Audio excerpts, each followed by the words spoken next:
Hey friends, it's Emily from Burlap Kitchen, and today we're going to take one of these Dollar Tree bunny cutouts and give it a little bit of a makeover.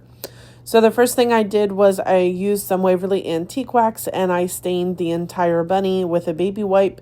I just wipe it on with the baby wipe and then wipe it off a little if it's too thick in some spots.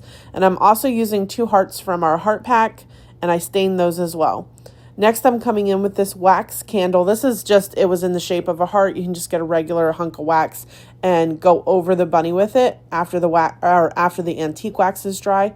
And then we're going to put a layer of white paint on it. So the wax that we added is going to allow this to scrape off, and it's not going to stick as well to some of the bunny. So you'll see here when we get the scraper out, see how now that I'm scraping it, it is peeling that paint off really easily because I added that wax over top of it.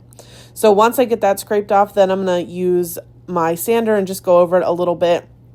And then I'm going to come in with a sponge and just sponge the ears pink a little bit. Now, I did go up just a little bit further than I wanted to with the pink, so keep an eye on that when you do yours.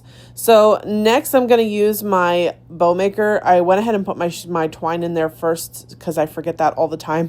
And then I just coffee dyed some cheesecloth. I had to wring it out here a little bit and dry it real good. And then we're going to use the bow maker and make a really pretty bow for our bunny. If you're interested in this bow maker, just let me know and I'll go ahead and put all the information down below for you. So I'm just using the cheesecloth and some fabrics that I got at Hobby Lobby for this bow. And then we're going to tie it all together. And I did leave the strings a little bit long on this one. I wanted to try something a little bit different.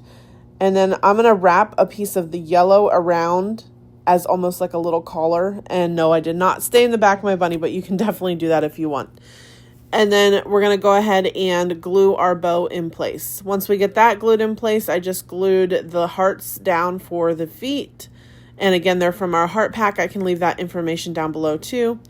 And then I'm going to lay my greenery in here where I want it. I'm not gluing it down yet. I'm just putting it where I want it.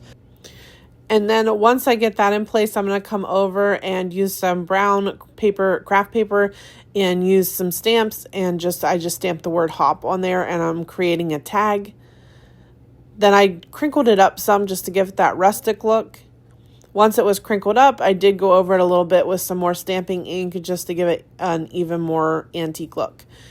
Then I'm going to go ahead and glue that to the center of my bow and one of the buttons from our button pack. Again, I can leave that information down below as well.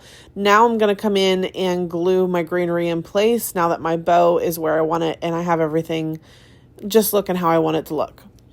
Then I did go ahead and fluff out that cheesecloth some.